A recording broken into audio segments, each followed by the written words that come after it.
Is credentialism a threat to fair meritocracy? Imagine a world where getting a good job depends more on the number of certificates you hold than on what you can actually do. That's what credentialism is about. It's when society puts too much weight on formal qualifications like degrees and certificates. These are seen as the main proof of someone's skills and knowledge. But does this focus threaten the idea of a fair meritocracy? Let's find out. In a true meritocracy, rewards are based on talent, effort, and achievement. Everyone has an equal chance to succeed if they work hard and prove their abilities. But credentialism can change that.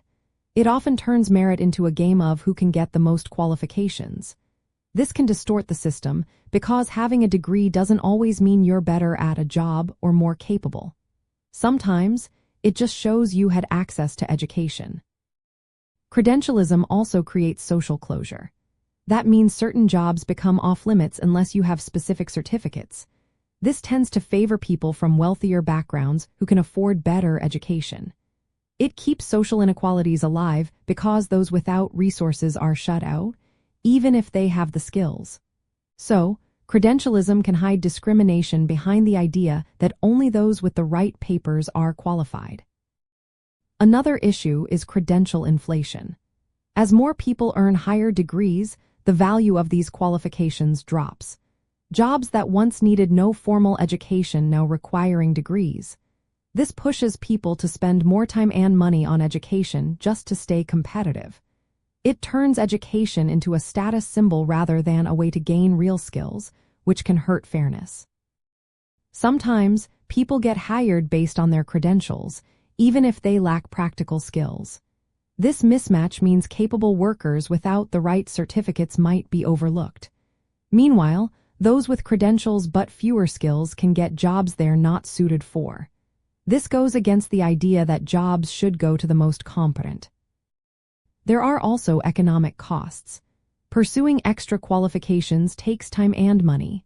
It can lead to debt and delay entering the workforce. Those from lower-income families often can't afford this, making social divides worse. It's harder for them to climb the social ladder if they're stuck without the right degrees.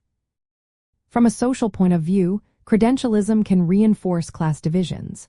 It turns education into a gatekeeper that keeps social hierarchies in place. While credentials can show some level of knowledge, over-reliance on them shifts focus away from actual skills and effort. This can limit social mobility and keep the same groups in power. To address this, we need to rethink how we value education and qualifications.